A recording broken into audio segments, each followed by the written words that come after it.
Okay, record to the cloud.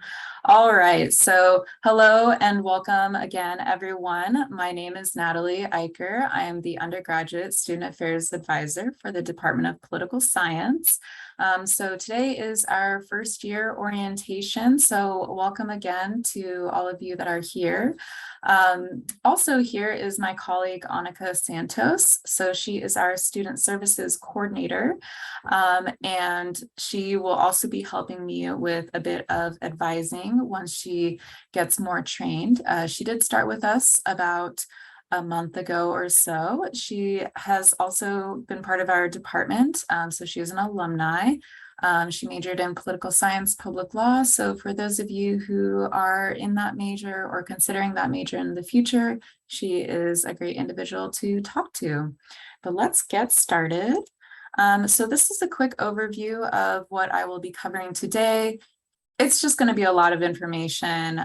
So don't feel like you need to write everything down or capture everything because, again, this is being recorded.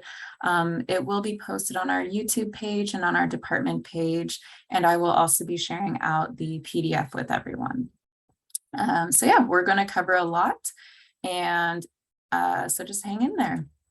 So this is just some information that I captured from the RSVPs. And the great thing about this is that you all are super interested in a lot of different things. And funny enough, I actually probably posted this a lot earlier than I should have because so many more of you actually RSVP'd for our orientations. So between our in-person orientation and virtual, there was about close to 190 RSVPs, which is wild. So this is definitely not accurate in terms of the number who want to do this. But what is standing out to me are a lot of people want to do internships, which is wonderful. People want to do research with a faculty member, research with a graduate student. They want to have an on-campus job, which I definitely recommend because our jobs on campus, they know that you're a student first, so they are going to work around your schedule. You also want to join a student club or organization, which is awesome. There are probably like 400, 500 student organizations at this point. And if you are looking through the list and don't see one that you like or that fits what you want, you can also create your own. So many of you are curious about our honors program. You're interested in UCDC, UC Center Sacramento, the three of those, which I'll talk about later in the presentation, our professional development workshops, our networking events, and even having a minor or a double major. All of which is possible. So as political science majors, you do have a lot of flexibility and quite frankly, you have time on your side in order to do a lot of these. And so keep that in mind as you are considering what works for you, what you want to do, and how much time you do have left, because you can be very strategic about how you plan your time to ensure that all that you want to do, you have the opportunity to do. So one of the questions I also had on the RSVP form was, how do you plan to be successful as a political science student at UC San Diego? So of course, there were many that stuck out to me, and these are just a few because I saw a lot of, balancing your different commitments, having a good routine, wanting to take classes seriously, which is also great, of course, taking advantage of the opportunities that are available to you on this campus. Again, lots of taking advantage of these opportunities. And so we just want to make sure, again, that you are able to take advantage of whatever you want. Making connections with your professors and TAs so you don't feel like you are afraid to ask questions or look for additional help. That's wonderful. They've all been in your shoes. I know that seems a little hard to think about because of the positions they are in within our department, but I promise you at one point they were first-year students in college. Again, managing your time well, that's going to be very important as you all are going to be on the quarters system and it goes very fast. So time management and holding yourself accountable is important. Using campus resources and reaching out whenever you need to. Certainly, there's so much on this campus, and it's important that you know what those resources are, who to go to, and what to ask, and actively taking part in, again, any opportunities that come to you. So it's a lot. It can be overwhelming because it is a little overwhelming, but it's possible. So let's keep going. All right. Here are the subfields that we have in our department. And so you'll see that they have these different names: American politics, political theory, public policy. And if you've perused our website at all and have thought about your major, you'll notice that our subfields pretty much match our majors almost exactly. And so that's very purposeful. And so this also just helps you see, like, hey, if you are a political theory major, what would be the classes that align most with that concentration? So that would be the lower division class, Poly 13 or Poly 13D. They're the same.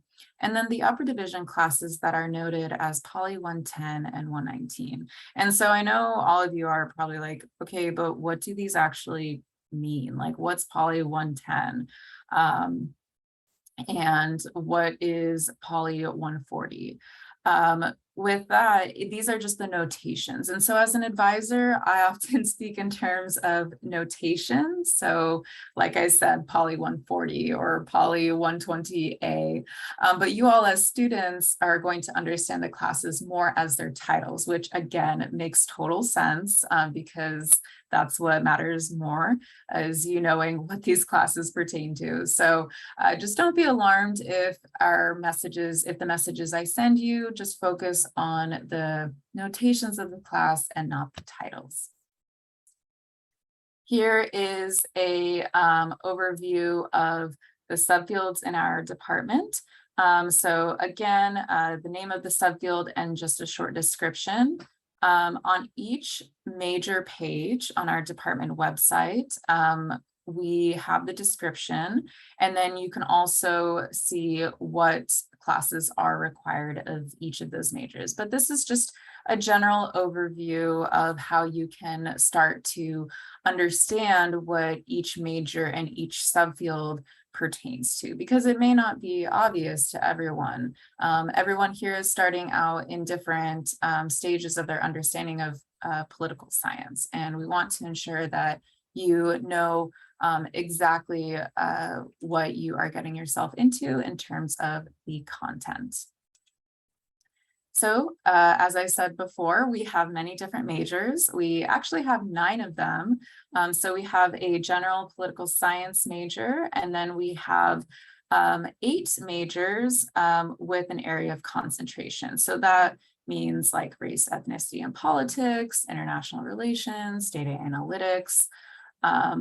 And each of our majors has the same number of requirements. So that's 16 total political science courses. 4 of them are lower division courses and 12 of them are upper division. For those of you who do have a major with a concentration, so again, these ones right over here, that just means that at least 5 of the 12 upper division courses you take needs to pertain to that concentration specifically.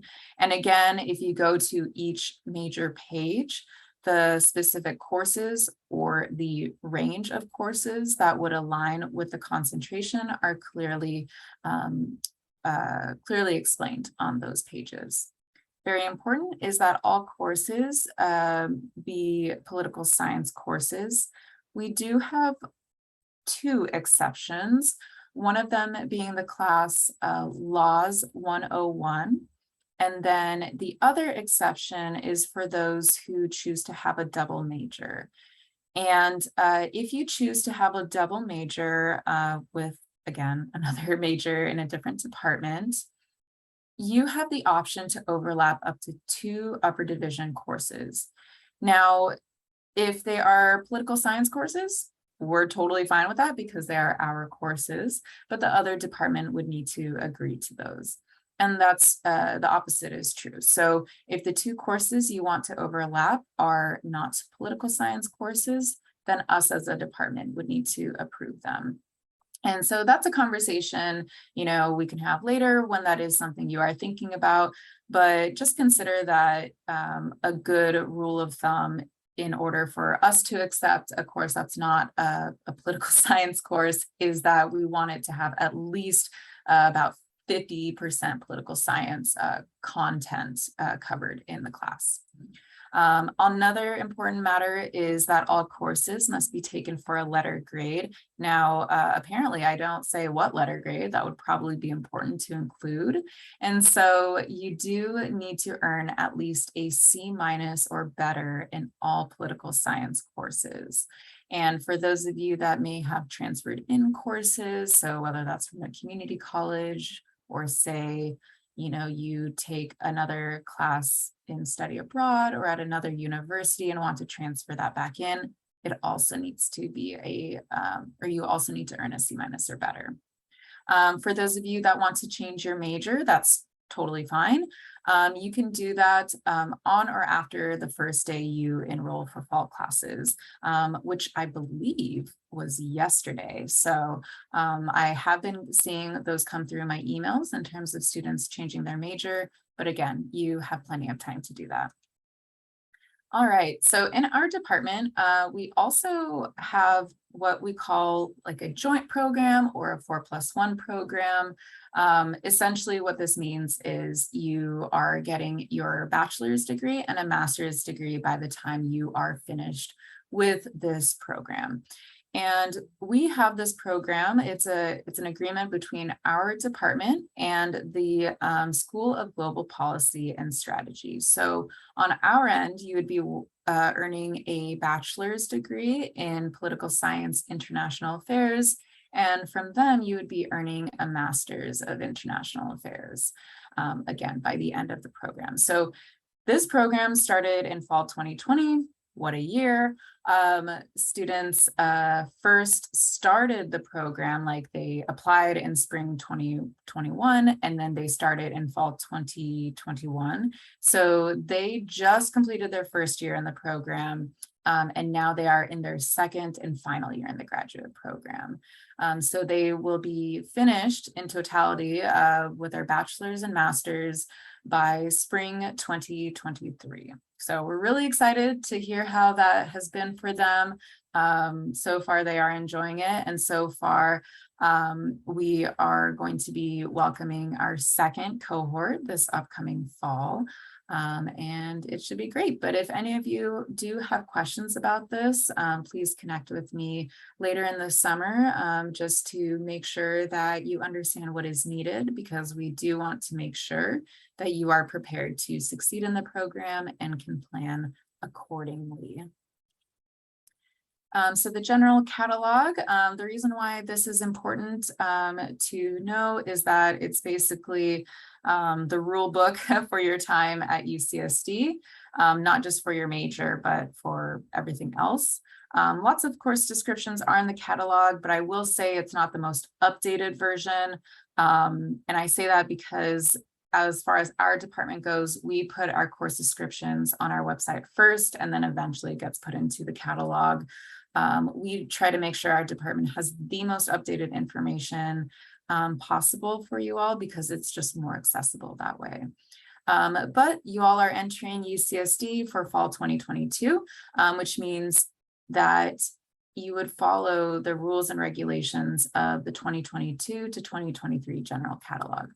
And so my hope is that you all are able to finish your time at UCSD without any issues.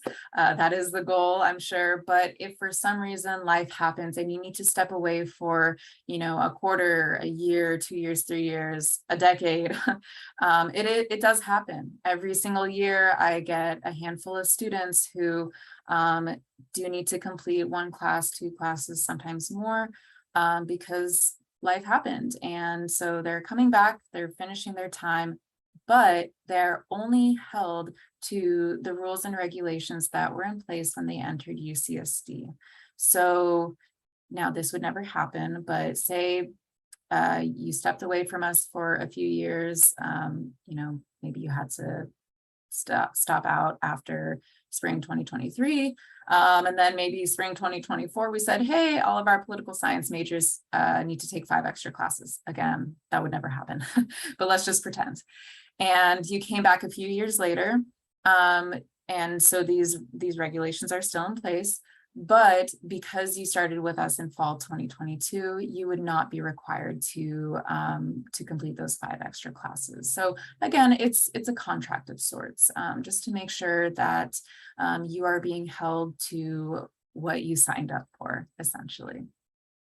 All right.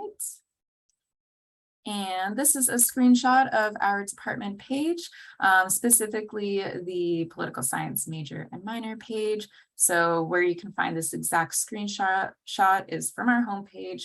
You click the undergraduate program tab, which is right here, and then select the major and minor requirements sub-tab. The undergraduate program tab is going to be your lifeline. Truly, there's so much information. Part of it is overwhelming. But in time, it'll make a lot more sense to you all. And on this screenshot, it just shows you most of the pages on the left here for the major pages. And so with that, we'll hop on over to the academic history section. So for you all, the reason why this is important is you want to ensure that all of what you sent over to UCSD is there. So this student, it looks like they were probably a transfer student, but no matter. It looks like they transferred in some academic placement or AP credit, and they also transferred in some credit from San Francisco State University. This indicates the dates when that took place, and then the credits that they earned. And here at the bottom, it shows exactly what those transfer courses were. So again, you want to make sure that if you have AP credit, if you have IB credit, if you have credit from community colleges or from other universities, that they end up here. And not only that they end up here, let's go back. There we go, that they end up here, but that they're also noted down here at the bottom, that the subject, the course number, the title, the units, the grade, the term, as well as the level, so it was a lower division course or an upper division course, is all accurate. So as first year students, you're probably not going to have too much information as compared to our transfer students, but still it's important just to ensure that everything is there. All right, so this is a screenshot of a student's degree audit. Now, I know you all are coming from high school, and so the concept of a degree audit is not familiar, and that's totally okay. This is similar to what it looks like for you all, but of course not as many classes, and the dates are going to be very different.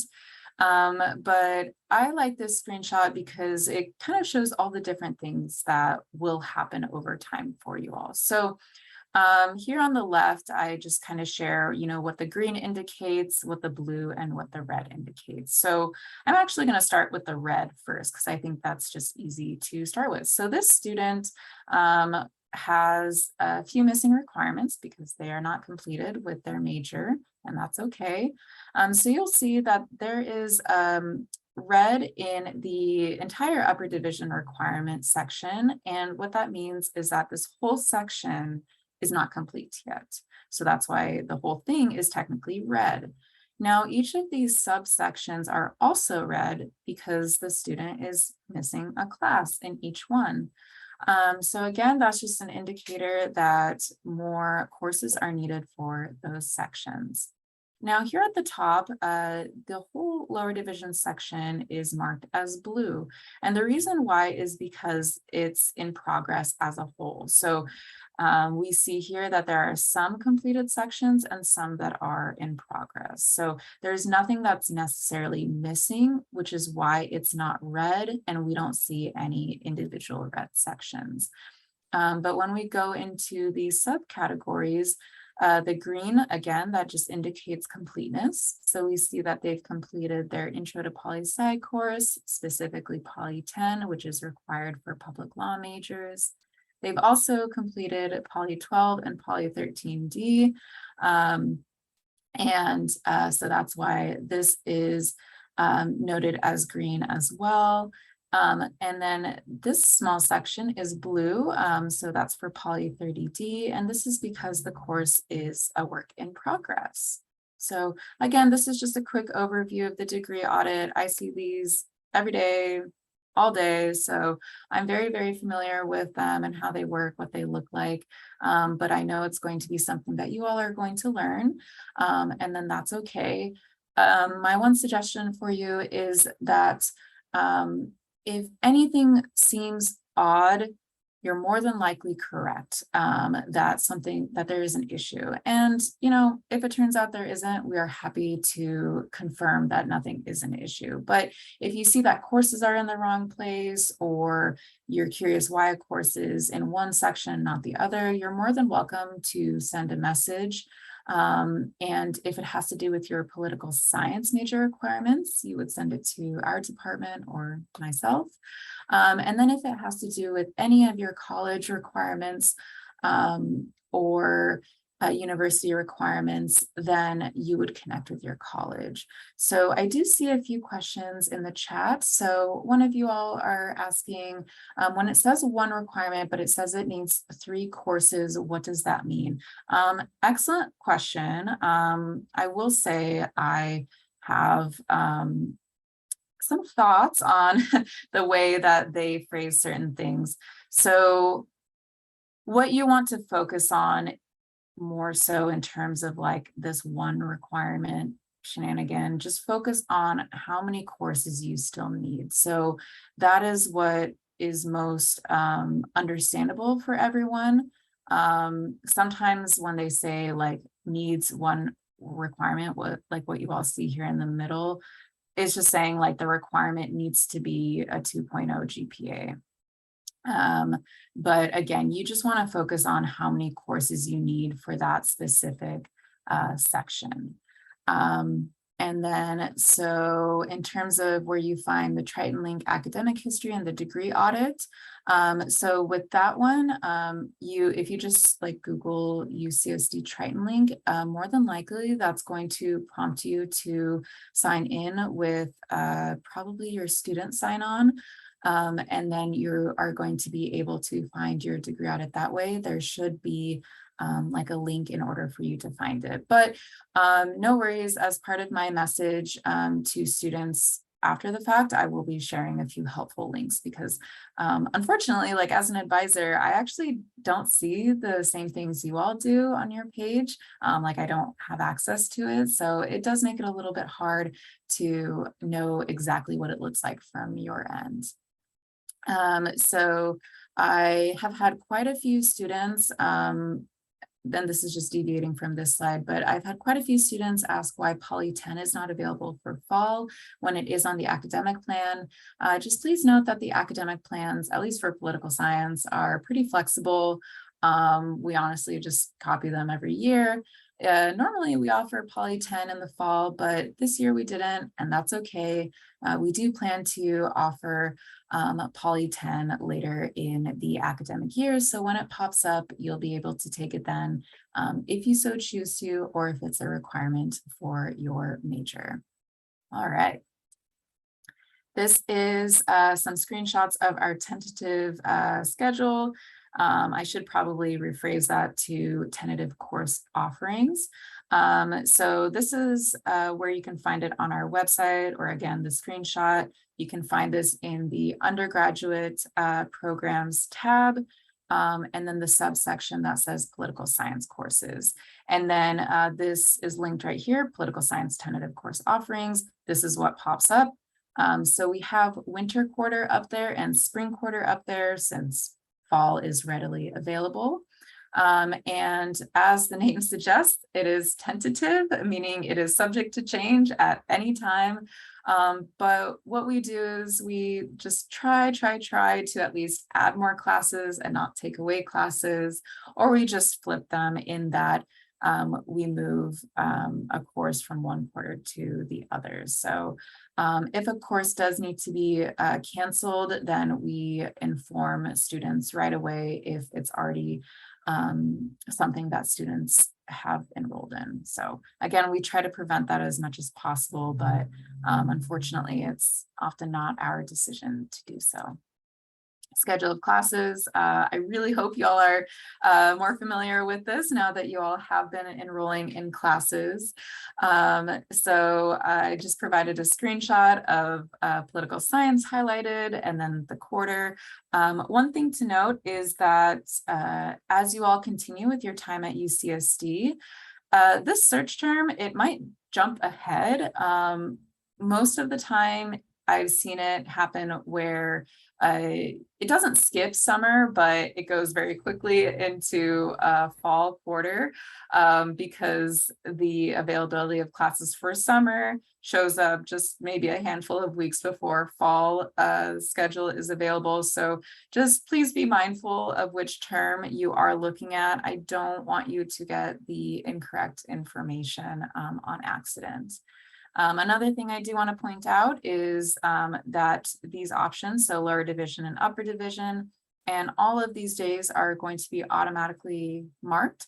But if your situation for fall quarter is that, hey, like you're busy or working or something or another on Tuesdays and Thursdays, and so you can't take classes then just unmark that. Like there's no reason for you to need to clog up your feed for the classes that includes Tuesday and Thursday classes if it's not possible for you. One caveat to that though is there are some evening classes. So those classes I believe usually start at like 6 or 7 sometimes. So that's just something to keep in mind that if you are not free from say like 9 until 3, but then you are available in the evening and you're open to it, that might be something you want to look into. And so for fall enrollment, so you all know this already, but August 18th is when most of you all started your enrollment appointments for what's called the first pass. And I'll talk about that shortly, if not that being the next slide. But something to point out is that for those of you who submitted your AP scores, IB scores, again, classes from any other college or university, admissions should have received it by now, and it should be on your degree audit. So if not, please check. The first day of classes is Thursday, September 22nd. And deadlines are super important at this university and honestly just in general. So in order to be mindful of that, you can access the enrollment calendar, which is on this link here, which you all can't click right now, but you can in the future once I send this to you. So waitlists and enrollments, this is a lot of information. So I do just want to point out a few things. The first one that stands out is this one right here. We do not allow late ads. There's just really no ifs, ands, or buts about it. And this is mostly to protect students because when we say late add, that means being added into a course that is after the add deadline, which is Friday of week 2 during the academic year. So by that time, 20% of the class has already passed. And so we want to make sure you all are set up for success in a class and not just trying to play catch up. A few other things is that once a class is full, you can waitlist a course. Now you would be able to do this starting your second pass, and I'll speak about that on the next slide. But it's important to note that waitlists are automated and they're used by all departments. So when we say automated, it's first come, first serve. So if you are number 1 on the waitlist, And it's still like an okay time to add courses. And then one person from the class drops, then you as the number one person on the wait list are added in. There's no way to jump the wait list. Like, I don't have the power. Your professors don't have the power. The department doesn't have the power. Like, no one has power. So just keep that in mind, that there isn't anything we can do to alter it. Plus, if we could, that would be really inequitable. So there's that, and I'll talk about this, this down here next. So something that is new for this year, and I'm glad that the university has started implementing this for everyone from the get-go, is the two-pass enrollment system. So some of you all, if not all of you, have already experienced this, is that your enrollments are split up into two timeframes. So the first time frame is your first pass. So you have about 48 hours, so roughly 2 days, to select open courses. So again, you are not able to waitlist any of them. And these are courses that would add up to 11.5 units. Now, as far as political science courses go, all of our classes are 40 units. So that's 2 classes, at least of ours maximum. But I do know that there are some classes at UCSD that are a little bit more or a little bit less. Then about just less than a week later, then there's second pass, which begins. So now this is a much longer period for you to add your classes. So through week 2 of fall quarter, Friday of week 2 is the add deadline. And the only day that no one, so not incoming first year students, not incoming transfer students, and not continuing students, like no one can add courses, is August 26th. And so my understanding is just that's kind of like a system refresh just to kind of see what's going on. So that everyone is all set and things can happen. And then after that, anyone can enroll in classes, drop classes, change things around. So during the second pass, that's when you can enroll or waitlist up to 19.5 units. And then starting the first day of classes is when students can add up to 22 quarter units without requesting extra permission. Now, I would never advise any of you to add up to 22 units your first quarter. That is a lot. And so we want to, again, make sure that you all are set up for success.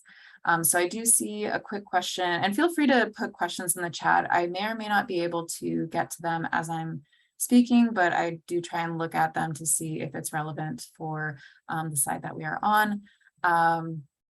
And so one of you all asked, why did they make it so that you could only enroll in a small number of classes first? And so honestly, my guess is that everyone gets something, right? So everyone is able to get, 1 or 2 classes for their schedule, and then later more classes can be added. But if it was like a mad dash from the get-go, it would just be chaos. Personally, like for students, and then honestly on the system as well. And then how many classes do I recommend that you all take your first quarter? Definitely be a full-time student, which is 12 quarter units. So that's roughly 3 classes. Some students choose to have more, so maybe they add another class, which is 16 units. I would just say be mindful of the drop deadlines. If that is a little bit too much. Everyone comes in with a different life situation. Some students, their only job is to be a student. And so they are going to have a different perspective on what they are able to do and take and accomplish in their time here, while other students might have other responsibilities, whether that's working a part-time job or helping their family or friends or taking care of a loved one. So they may not be able to dedicate all of their time to taking as many classes as possible per quarter. So just keep that in mind.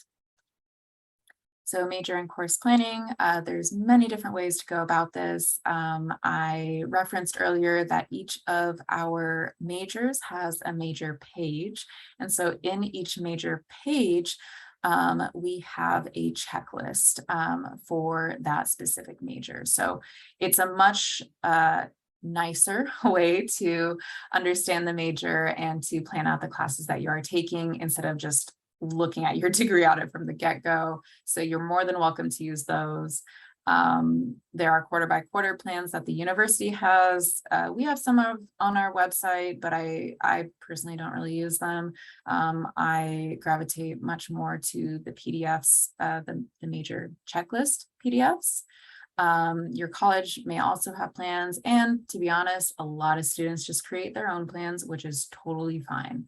Whatever makes the most sense to you is fine with us. Just know that depending on what you might request in the future, so the first thing that comes to mind is a double major, is that there is an academic planning worksheet that you would need to fill out, and it does need to be that specific worksheet and not one that you create yourself. But we do give you that form when the situation arises.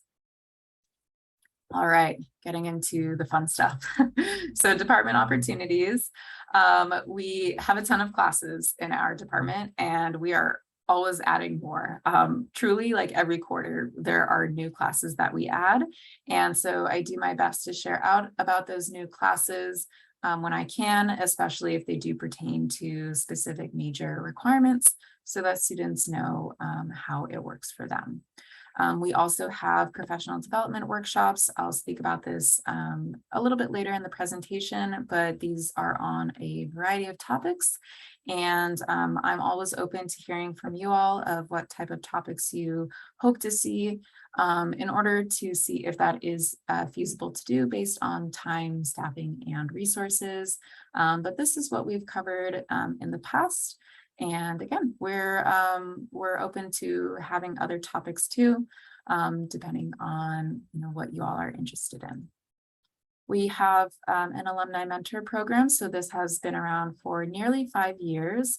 And so this program is mostly for students who are junior standing.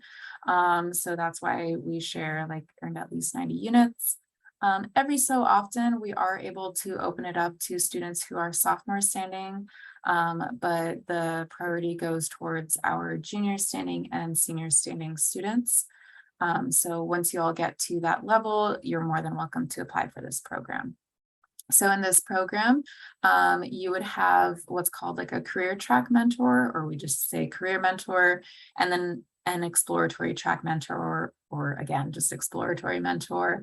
And so the first one is an individual, an alumni from our department, who is most closely aligned with one of your, top 3 careers that you're interested in.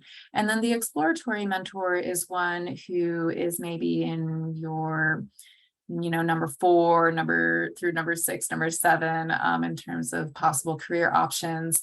Both are very valuable. You can ask them very similar questions, talk about their experiences, what they learned from their time here, why they chose the path that they did. And some students are a little turned off by having an exploratory mentor that is in a political science field or area that really they're not that interested in, but take it as an opportunity to learn from them and hear about what that field or job entails, because it might be an opportunity for you to learn about something that, hey, is actually kind of interesting to you, or it could be an opportunity for you to just verify that that is not the path for you, which is totally okay and better to learn that earlier than it is later. We also have research opportunities in our department, which makes sense because UC San Diego is a top research institution. So our first program is the Research Apprenticeship Program. And so with this one, our students are able to serve as research assistants underneath the guidance of our graduate students in our department.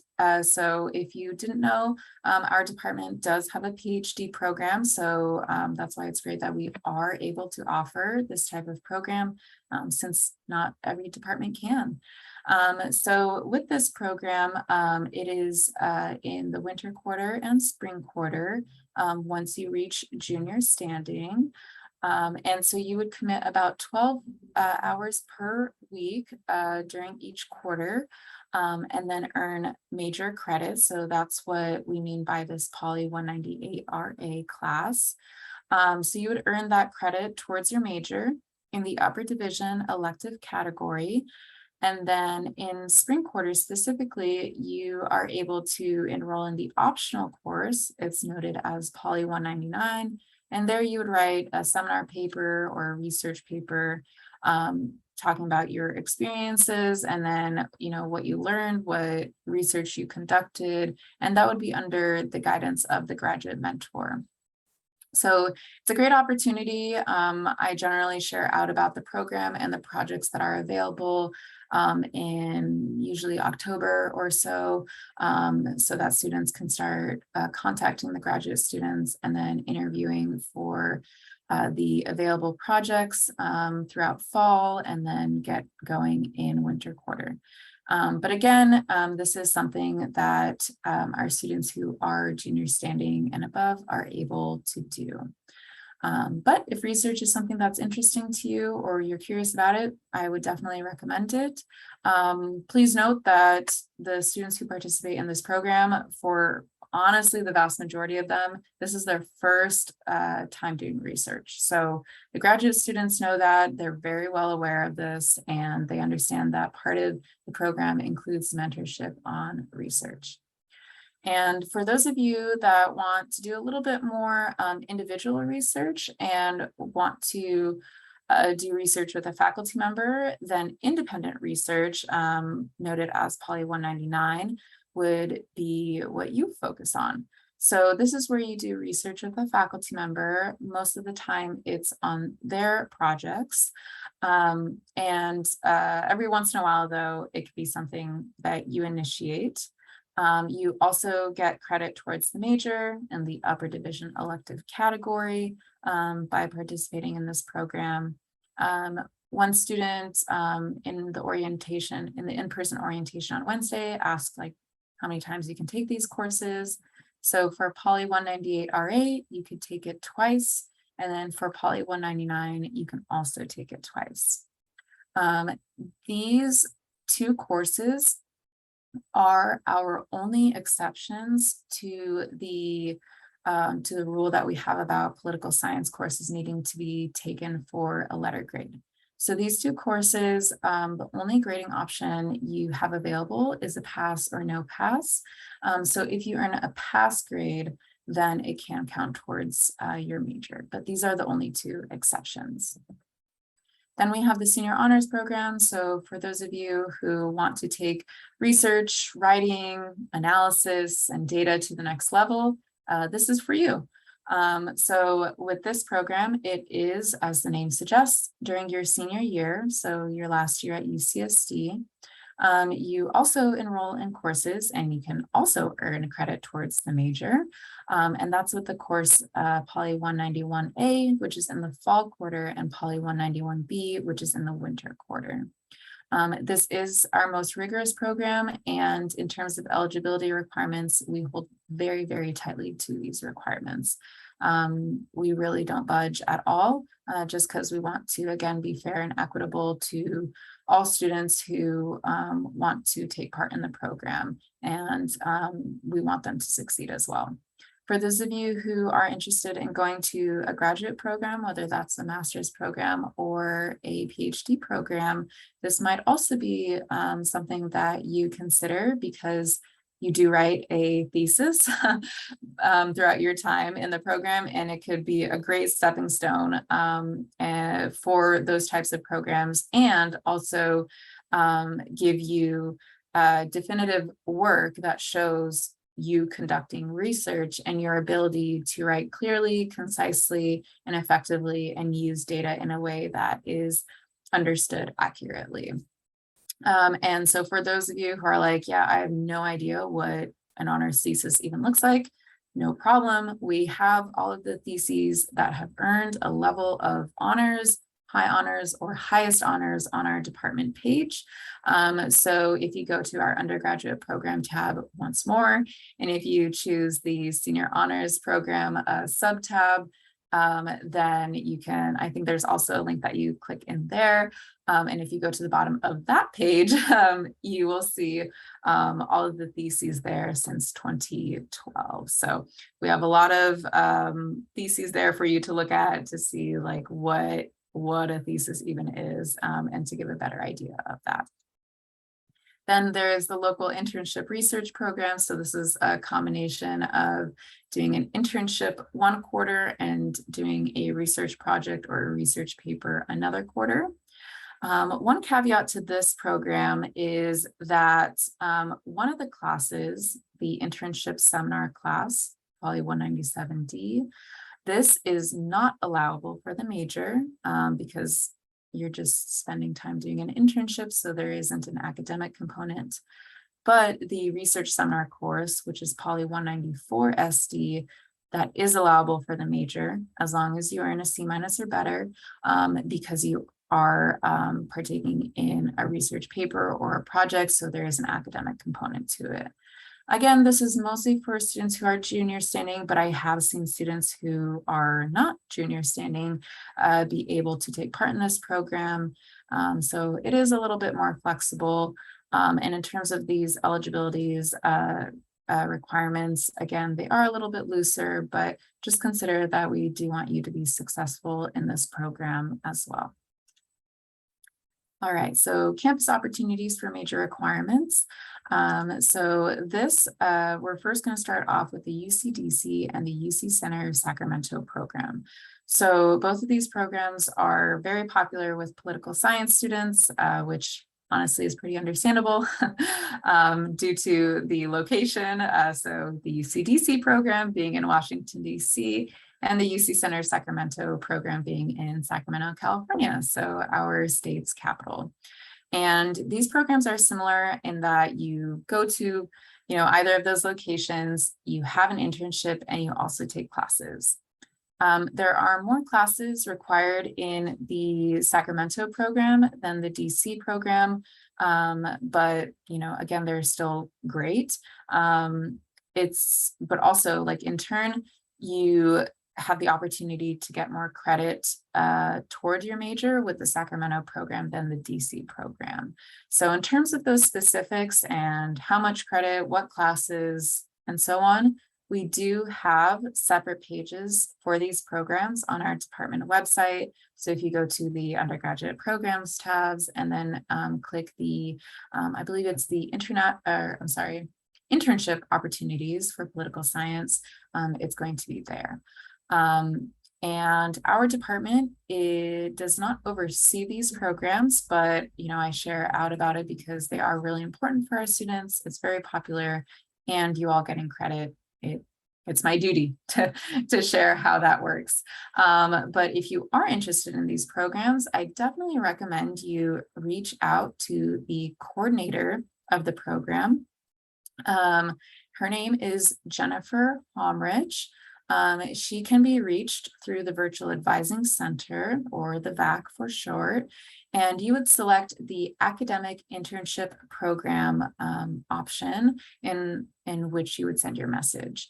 I do also try to have workshops with the Academic Internship Program about UCDC and UC Center Sacramento regularly throughout the academic year, so feel free to join one of those.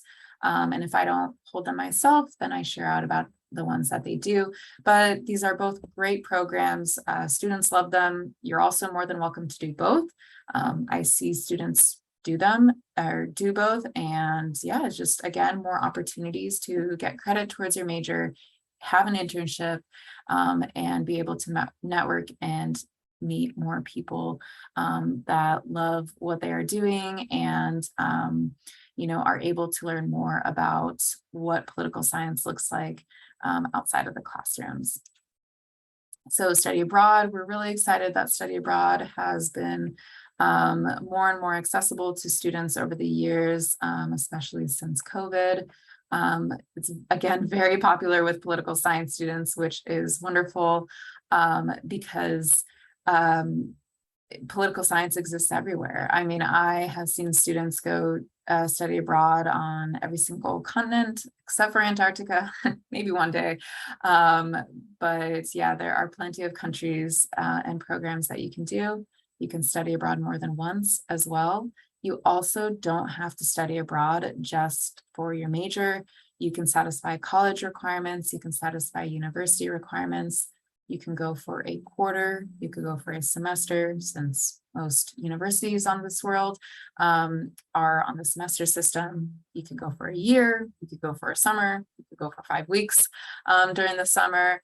There are plenty of options available. So if this is something you are interested in, I highly recommend that you reach out to the study abroad office. You could do that today. You could do that next week. They are open to conversing with students and starting that planning process. It does take about a year from like starting the conversation to usually when students do go abroad. So now is a perfect time to get that started and maybe get some of your questions answered. You can also connect with them through the virtual advising center. Just select the study abroad office option to send your questions to. Again, very similar to the academic internship program. I do try and have informational workshops with them about study abroad throughout the academic year, which you're able to join, or you could just join in on any one of their information sessions. And something I do want to point out right in the middle here is that up to 6 courses may be transferred to the major from outside UCSD. Now, the caveat to this is that they do need to be political science courses, of course. They would be upper division courses. You do need to earn a C- or better, and they need to transfer in with 4 or more quarter units. But these are the same exact expectations we have of students taking our own classes at UCSD. A lot of students ask if when they take or want to take study abroad courses that are political science courses, that if it needs to match the ones we have in our department, and the answer is no. And the reason is because there are just so many course options out there in the world, especially in the area of political science, that we would never be able to offer. I mean, never say never, but one example is, say you are studying abroad in New Zealand and they are offering a politics of New Zealand course. We are probably not really ever going to offer that. So we understand like that is a wonderful course to take. It relates to political science. And so it would just transfer in as an upper division political science elective course. So yeah, don't feel like you need to take the same exact class when you're abroad as what we have here, because more than likely, you're not going to be able to find very many that are equivalent to what we have. And we also have the global concentration in political science. This is not a major. This is what we call like a transcripted concentration, because it would be noted on your transcript and not your diploma or anywhere else.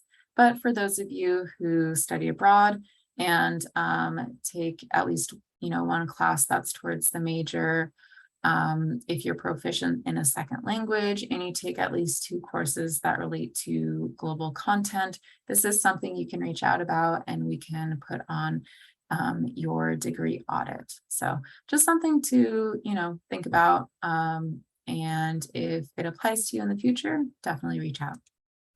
So careers in graduate school. So at some point or another, you all will graduate from UCSD, and you'll either decide to start a career, or some of you may choose to start a graduate program. Whichever it is, there are resources to help before you do that. And at least on our website, we do have a page for that as well. I do want to start out though with saying that, the political science major isn't necessarily boxing you into a particular career. Now, of course, if you wanted to go to medical school, I don't think political science would be the best option, but I think you all know that. But for the most part, there's a lot that you can learn in your classes and also outside of your classes. So think of your education in a holistic way.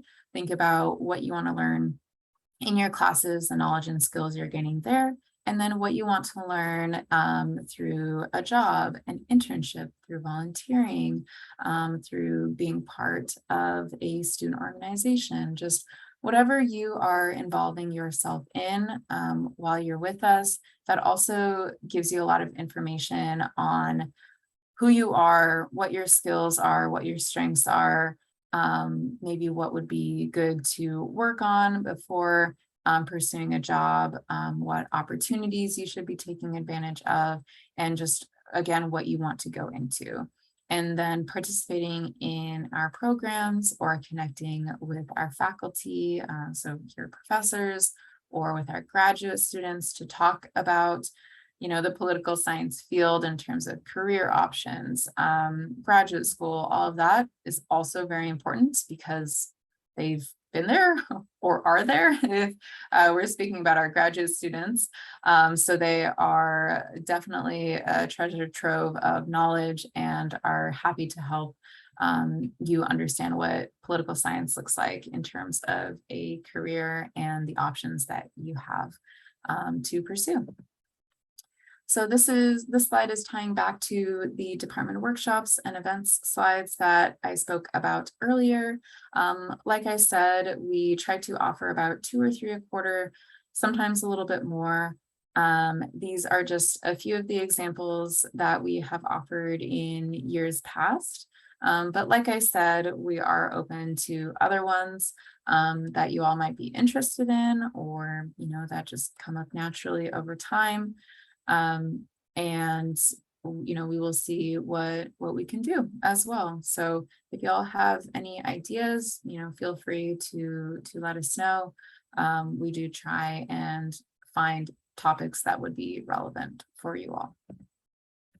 For those of you who are interested in the legal field, or just the general politics field, we do have what's called the crins Houston Law and Politics Initiative. This is completely free, so you don't have to pay for it. You also do not have to be a political science, public law student to take advantage of this initiative. Literally any political science student is more than welcome to take the classes that are able to be funded through this initiative. Any major political science major is able to attend any of the events through this initiative. So again, it's for everyone. But this is a partnership, and it has allowed us to bring in faculty to teach courses, mostly pertaining to public law, and the faculty being practitioners in their field. So they might be a lawyer during the day and then teaching a course in the evening. And it's a great way for, again, you all to learn about the profession, the legal field, again, politics, and also have someone who, knows what that looks like on a daily basis. And so these photos are from some of our events previously. We have panels, we've had judges talk. I believe the photo in the top right is from Mock Trial, which is a student organization at UCSD that is popular for political science students. But yeah, really, when we do share out about these events, and they're also open to students of any academic level. So don't feel like because you're a first year student, you can't take part in them. Like they are open to you too.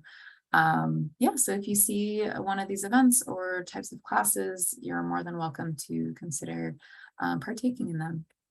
And some resources for students when it relates to the career realm. Again, I spoke about the Alumni Mentor Program.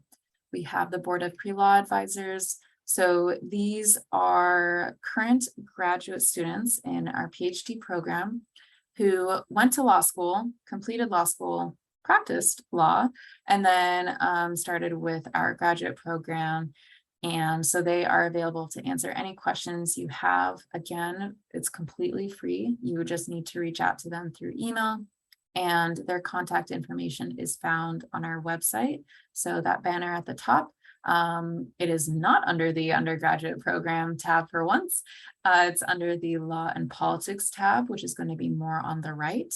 And if you click the resource subcategory, within that page, we have a section that's titled the Board of Pre-Law Advisors. So you can reach out to them there.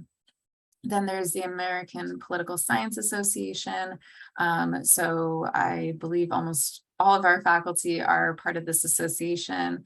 It's a professional organization, and students are also welcome to be part of it. I believe there is a small cost involved, but for undergraduate students, it's generally very, very cheap when compared to what graduate students or professional faculty pay. So definitely look into it to see if that's something you want to get involved with and have access to more of their resources that are available besides the free ones. But yeah, check it out. Sometimes I take a look at what job postings they have or internships, and it is helpful to share that with students too. Then UCSD has a career services center. So again, it's free for all students. And you get a lot of career and graduate school advising from the career advisors there. I personally cannot share any career counseling or advisement, as that's not my area of expertise. So I often refer students to this resource. We also have a LinkedIn page. So if you just search Department of Political Science, UCSD, we should pop up. We are the only one there. So you're more than welcome to give that a follow. I just post internship opportunities, event opportunities, webinars, our newsletters, just helpful information for you all. And it's just a good way to get that information passively versus getting, inundated by emails. Because if you haven't been inundated by emails from UCSD yet, you will be, because as staff we are, so I can only imagine what that looks like for students. Then we have our department website. Again, I shared that we have our careers and graduate school page, so you can use that as a resource. We do try and add to it when we can. We have been quite a bit busy over the past year or so, but I hope to add more to it soon. So yeah, these are just a few of the many resources available. So focusing on excellence in and out of the classroom, this is just a focus on our faculty. Now, this is obviously not an exhaustive list of our faculty members, your professors in the department. These are just a handful that I picked out. For those of you who are students in Warren College, Marissa Abrahano is actually the provost of the college. So our faculty are definitely in different pockets across this campus and are involved in many different things outside of their research and teaching obligations. We also have Professor Thad Kauser. He was our previous department chair. He completed his time in the chairship role at the end of June. So he's going to be teaching classes once more. His focus is on American state and national politics. He also tries to integrate, what politics looks like in terms of social media. So like Twitter and all of that, which can be pretty fun. But again, a great way just to see just how entwined political science is with our everyday life. Then there's Professor Molly Roberts. Her focus is more on research methodology or data analytics. She does teach quite a few of the data analytics courses. And so that's, again, a great way to see how politics and data work together and affect each other as well. Then we have Professor Tom Wong. His focus is on immigration, citizenship, and migrant illegality. So that just comes from, a lot of personal and professional experience within political science. So something that you'll find with all of our faculty is that their areas of expertise and what they teach about often come from a personal understanding of the material and maybe situations that they found fascinating, as they were going through their undergraduate and graduate studies. And so just having that passion for the field and for what they're teaching then benefits you all as students, because you are hearing from our faculty who really enjoy what they research and teach, and can learn a lot from them. So student involvement and support. So for those of you who have a disability, I highly, highly recommend you reach out to the Office for Students with Disabilities, and connect with a disability specialist or a disability counselor to start talking about what your accommodations would look like at UCSD starting in the fall quarter. They do get very busy very quickly. So again, if you haven't done so already, I would reach out to them like as soon as possible. And in each academic department, they do have an OSD liaison. So for our department, it is Annika Santos. So again, my colleague that I shared earlier. And so you would connect with her in order to ensure that your exam accommodations are being met.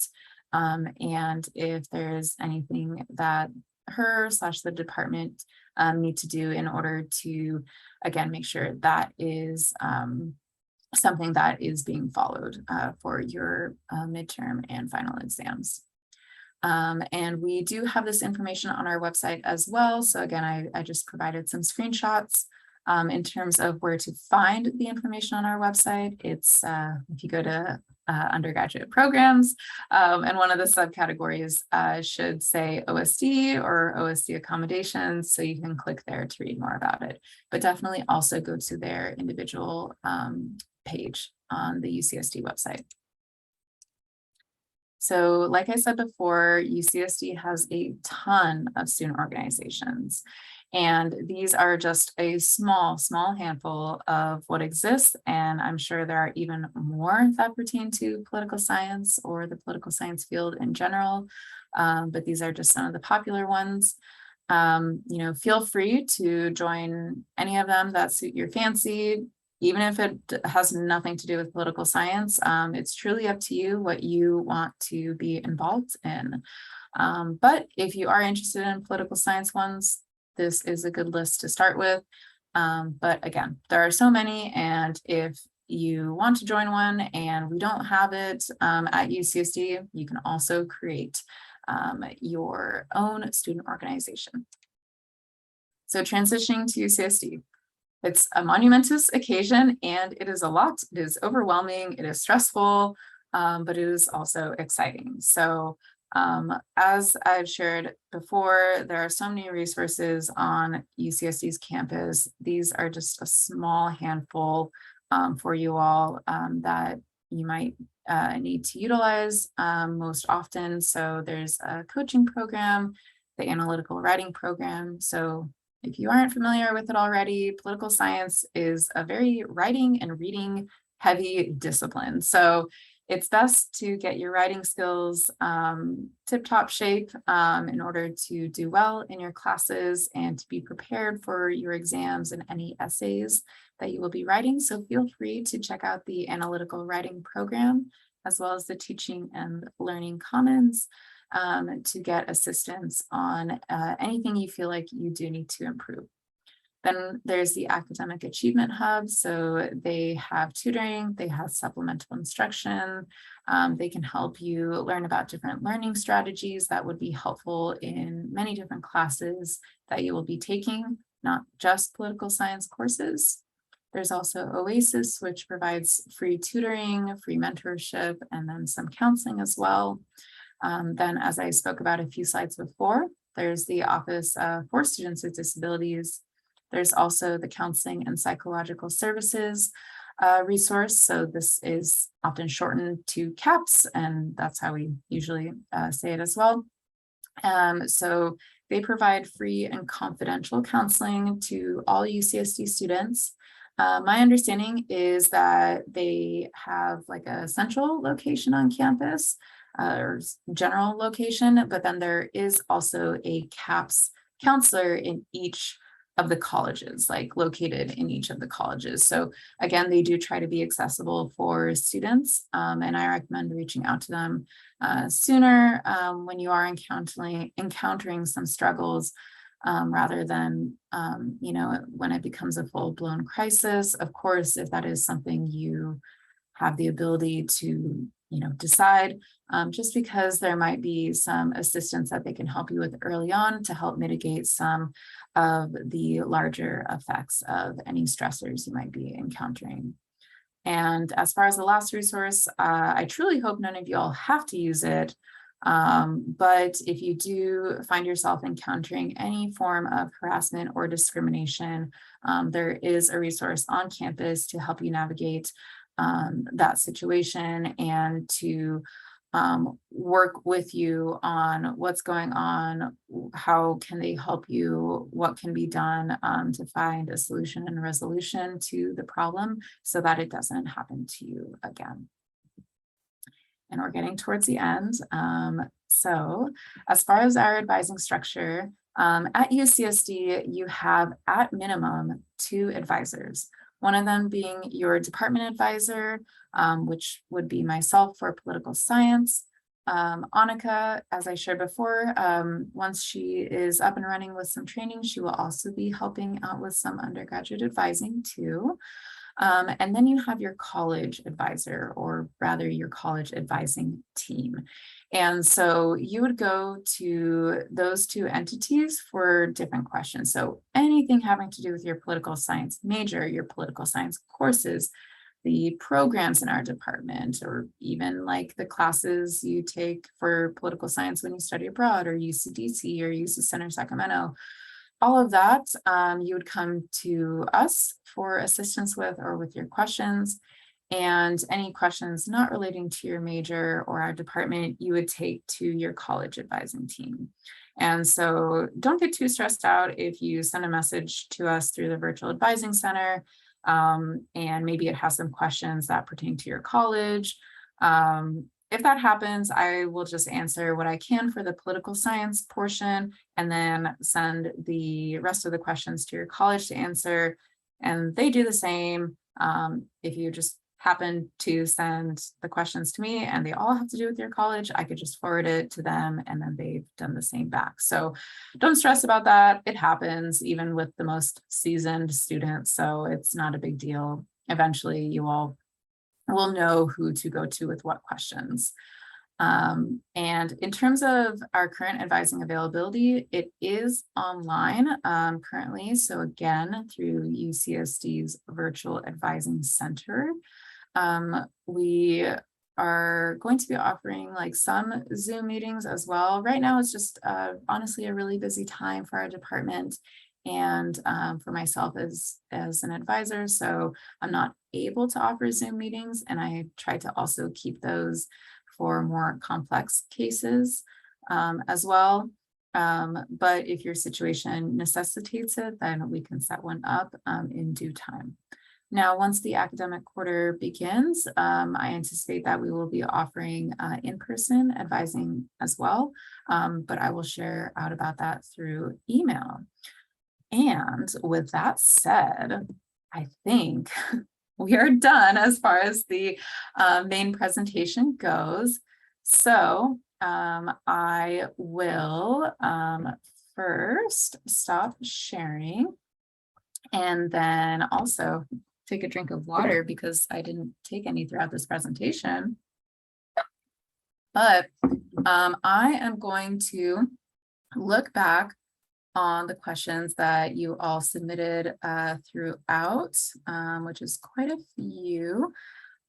So a few of you were asking about if this recording will be available later. Yes, it will be. So it'll be on the department's YouTube page. If you just honestly Google like UCSD Department of Political Science YouTube page, we should pop up. There should only be one, but it'll be there. I will also send you all an email with a link to it, as well as the PDF presentation. And then, okay, looks like I answered that. Let's see. Oh, I love how some of y'all are answering each other's questions. That's so nice. So this one says, the degree audit is what we use to see what requirements we need to satisfy / what we have already satisfied. That is correct, yes. And yes, you use the academic planner and WebReg to plan and enroll in classes. Yes, you are correct. Someone asked, as first years, we are not allowed to enroll in upper division courses, correct? So for the most part, the system will not allow you to enroll in upper division courses.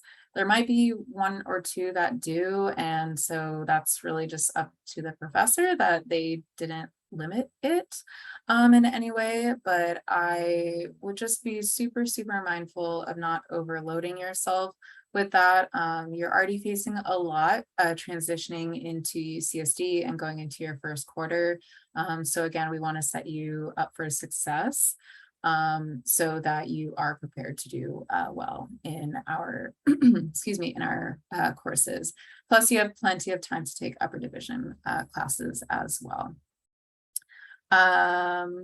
Someone asked about the MMW program. So that is a question for your college. So you just ask them. So you can send that question to them through the Virtual Advising Center. A lot of you all did ask, I got it here and then through the Virtual Advising Center about how almost all, if not all already, the political science lower division courses are full. So when the classes will open up for the second pass, so second pass begins, if I remember correctly, August 23rd. So there's that. And so it is totally okay if you are not able to enroll in any political science courses this quarter. That's kind of common. Don't worry. You have plenty of time to take political science courses later. Fall is also pretty tough just in general when it comes to classes, because not only are first year students, so you all enrolling in classes for the fall, new transfer students are enrolling in classes for the fall, and then continuing students have also enrolled in classes. So it's just a lot at once. So I usually find that it gets a lot better for students in winter and spring quarter in terms of the lower division classes. So don't stress out too much. And oftentimes we may be limited in terms of the number of students that can be in a class due to the number of TAs that we have available to support the class, as well as the size of the class itself. So that might also be a factor as well. All right. Yeah, wow, I love how you all are helping each other out. This is great.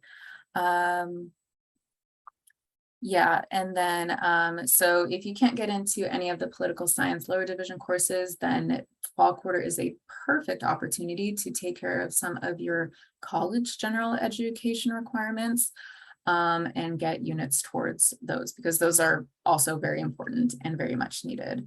Some of you asked about the time of like, why did I get this time? Why did I get that time?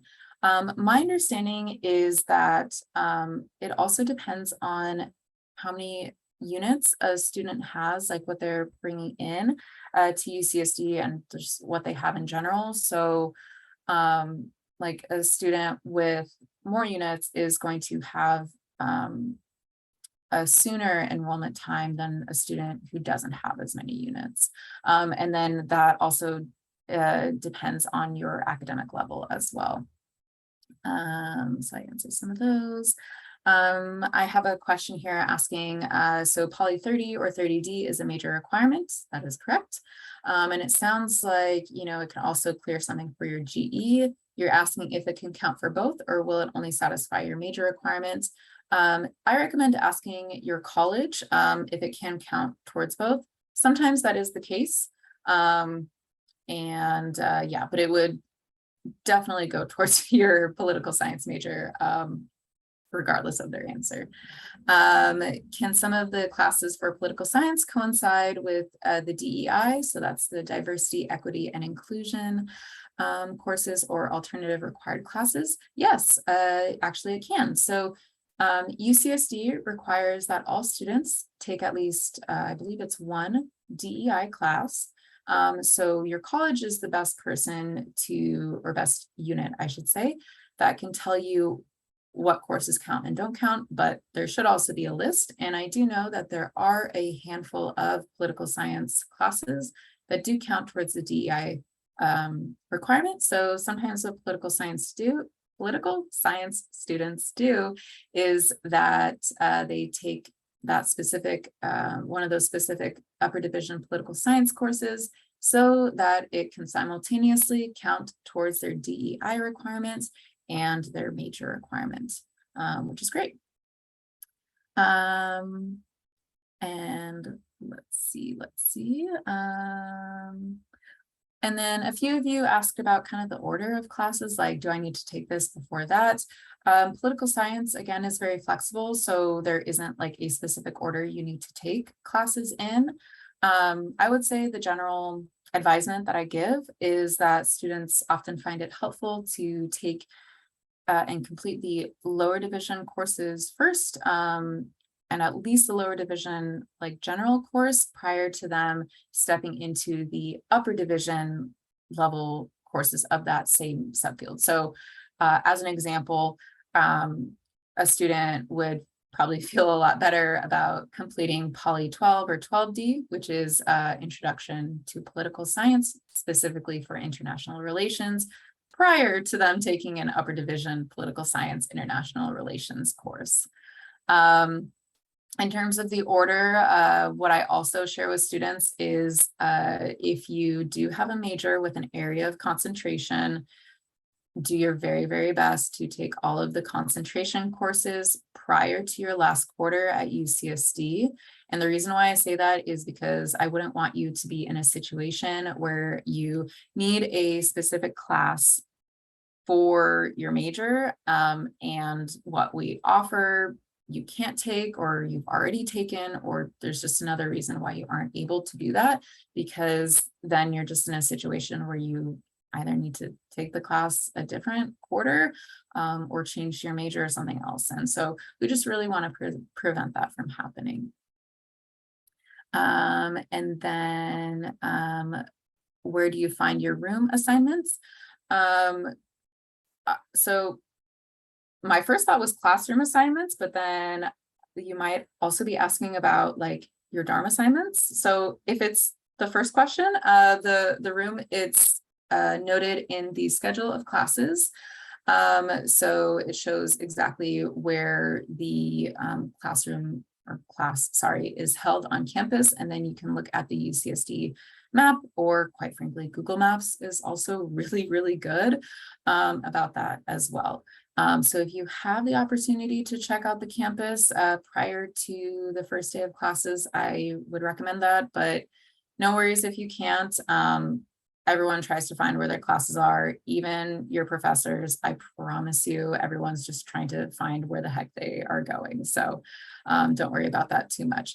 If your question pertained to your dorm room questions, that is a question for the individuals in charge of that. So that would be like, I think, housing, HDH, housing, dining, hospitality, or the dean of student affairs for your college. Someone asked who the director of mock trial is at UCSD. I actually have no idea. I'm really sorry. But if you reach out to any of the advisors in the student or the Center for Student Involvement, they would be able to let you know. How do you get into the joint program with a master's degree? So it is not on the major change list because you need to apply to the program. So a student can't just select it. You do need to apply. You would apply in the winter or spring quarter of your junior year at UCSD. So we could talk about that in like an individual meeting. Okay, let's see. Someone asked, if the student lets me enroll, can I still take the class, or will I be disadvantaged if I'm ready to handle the workload? So based on, in upper division level courses. So You're not going to be kicked out of the class. I would just leave that up to you. Honestly, like my advisement would be to not enroll in an upper division political science course your very first quarter. But I can't stop you if the system is letting you enroll. So I would just say, take a look to see if you can find the course syllabus in advance to see if it matches your expectations and you feel like it is doable. But yeah, definitely be mindful of the deadlines because there is just a much higher standard for our upper division courses than lower division courses. Someone had a question about AP classes or dual enrollment. Would the degree audit count those towards your classes automatically if you earn the credits? So I believe there are 2 AP exams. One in which so that pertain to lower division political science requirements. One pertains to Poly 10 and the other pertains to Poly 11. And you need to have earned a score of 5 on the exam in order to get that equivalent credit. It should automatically apply. If it doesn't, please let me know. Send a message through the virtual advising center. If you did dual enrollment classes, if it was, I'm going to make an assumption that it was at a California community college. So if the course was listed on the articulation agreement, or just a better way to say that, it's the agreement that the community college has with UCSD, as well as the specific academic department that says, hey, this class at this community college counts as this class at UCSD. If there is an agreement on that, it should also pop up automatically. But if it doesn't, or if you have questions about that, again, send me a message to the virtual advising center and I could take a look. Someone had a question about what is the difference between a class with the D designation compared to a class that doesn't. So the example they use is Poly 12 versus Poly 12D. So they are the same exact class. It's just the class, so like Poly 12 or Poly 10, Poly 11, Poly 13. Those are offered during the summer because there are no discussion sections, while Poly 10D, 11D, 12D, 13D are offered during the academic year because they have a discussion section. So the D designation refers to discussion section, but they count towards the same requirement. So there's that. And then I don't know if there's a question about this, but students asked about like remote courses and what that is. That would be the like the R designation. So like I think in fall there's Poly 13 DR. So that would be the remote or online version of Poly 13D. And then let's see. Okay, wow, yeah. Y'all are just answering each other's questions. So far, so good. Thank you all. So someone asked for people that have like a general political science major requirement, what classes can you take? So with that one, I recommend you go to the specific page on our department website for that major, and it'll spell it out for you right there, but it is our most flexible one. Someone asked about for the concurrent degree program, the BA MIA, there's the language requirements, and if it can be fulfilled by taking the course pass no pass, I recommend sending that question to the advisors over at the School of Global Policy and Strategy, because I don't want to give you incorrect information about that. All the political science majors, like we don't require a language, so it's something that I want to be extra mindful about in terms of not misadvising you. Is it possible to have a minor and also participate in research or the BA MIA program? Oh yeah, absolutely. So tons of political science majors do choose to have a minor. A minor is roughly half or less the amount of classes as a major. So you all as political science majors can't have a political science minor, but for reference, The political science minors, it's 7 classes. And our major requires 16, but you would want to connect with the department or a college that oversees the minor or minors that you're interested in to see what is required of you and what that would look like. And if you are interested in a minor that is overseen by a college, you do not have to be a student in that college in order to add that minor. And you can also participate in research if you wanted to do the BA/MIA program as well. So good question. Someone asked, like, even if there is a wait list for political science courses we want, should we have a backup plan if we don't get into the classes we get? Yes, have plans A, B, C, D, E, F, G, H, I, J, K, L, M, N, O, P. Okay, and it looks like I answered that last question. Wow, that was like, I don't know, rapid fire question and answer there, but I don't see any more coming through the chat. So I'm more than welcome to have anyone who wants to ask a question out loud do so. You could just use the raise hand function and I think you should pop up at the front. But if there are no other questions that are coming through the chat or that you all want to ask out loud, then I will let you all go. I just see if we have a question later, can you email me? Don't email me, send a question through the virtual advising center. And the reason why, that's not just me being annoying. The cool thing about the virtual advising center is, well, actually there are lots of cool things. One, when you send a question to an advisor, like on our screen, it is always there until we open it, answer it, save our answer, finalize our answer, and then send it back to you. So it cannot get lost in any way, shape, or form. Email can just be a little bit funky, things disappear, things don't come through. So just send it to us through the virtual advising center. The other reason why it's great is because there's like a history of the conversation as well. So there's accountability like on your end as a student, and then also on our end as advisors in what we share with you. So it doesn't happen too often, but sometimes it happens where I share with a student like, yeah, we will take that class, like we have approved it, please submit it to us after you come back from study abroad.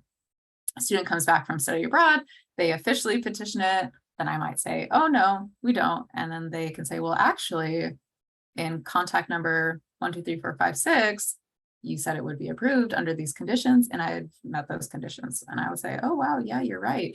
And then pull in the class accordingly. So just send it to me there. But with that said, thank you all for being here today. I know this was a lot of information.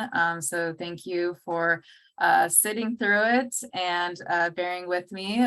We are really looking forward to having you all be with us in September. And honestly, I'm really glad that we did orientation earlier. Normally this is at the end of September, and that just seemed a little too chaotic this year. So I moved it up. But thank you all here. I hope you have a wonderful rest of the summer, and I'll see you all in about a month and a week. Bye, everyone.